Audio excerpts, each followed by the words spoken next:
when I got into comedy at 27, I had a turnback moment, man. It was the day I was gonna quit.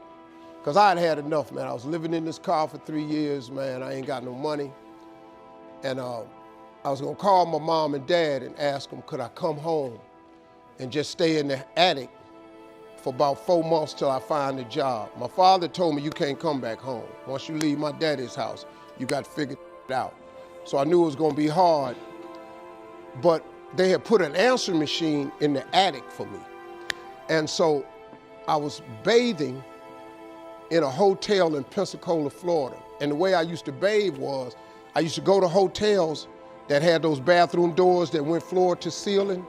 I would go to real fancy, like Ritz-Carltons and stuff like that, because they had linen towels wrapped up in a basket. And I would take a bunch of them and run hot water on them, and I'd take them in the stall and shut the door, and I'd take my bag and I'd soap up. Then I would wait till the coast was clear, and I'd run out and get a bunch of more rags and soak them up and come out and wipe it off. Then I stand there and dry, put my clothes back on. That's how I bathed every other day, man.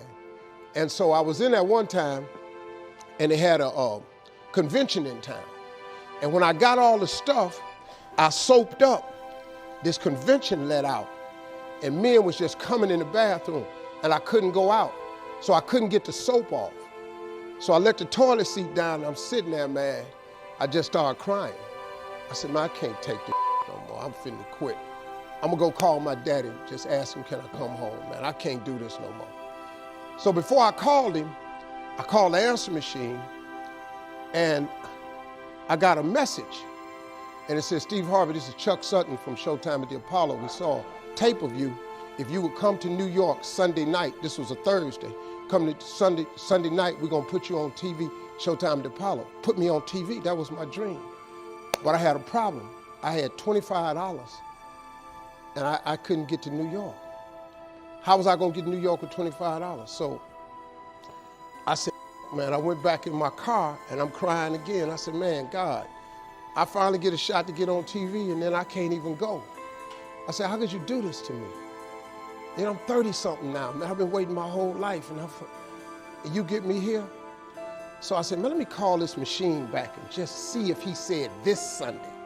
And I called it back, and it said, Steve, this is Chuck Sutton from Showtime at the Apollo. We saw a tape. We have an opening for you Sunday. If you could get here, give me a call, let me know. We'd love to put you on TV. I said, so I got ready to hang up, and I heard, boop, you have another message. And I punched in the code, and the message said, Steve Harvey, this is Tom Sobel from the Comedy Caravan.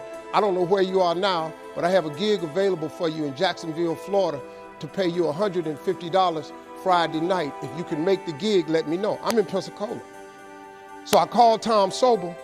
He sends me to this gig to make $150. I go the next night, I make the $150, but I was so funny, the club owner said, if you stay the next night, I'll pay you another $150. I got $300. I called Chuck Sutton back at the Apollo and said, hey man, I just got this message. If you still got room for me in New York, I'll do it. He said, yeah, come on. So I went to Eastern Airlines, bought a round trip ticket for $99 from Jacksonville, Florida to New York, performed on Showtime at the Apollo, wrote the joke that made me famous. Mike Tyson hit this fighter, Mitch Green, in the eye, and his eye started talking. And I wrote that on the way to New York. Got a standing ovation on the Apollo. I have been on television ever since that night right there. That was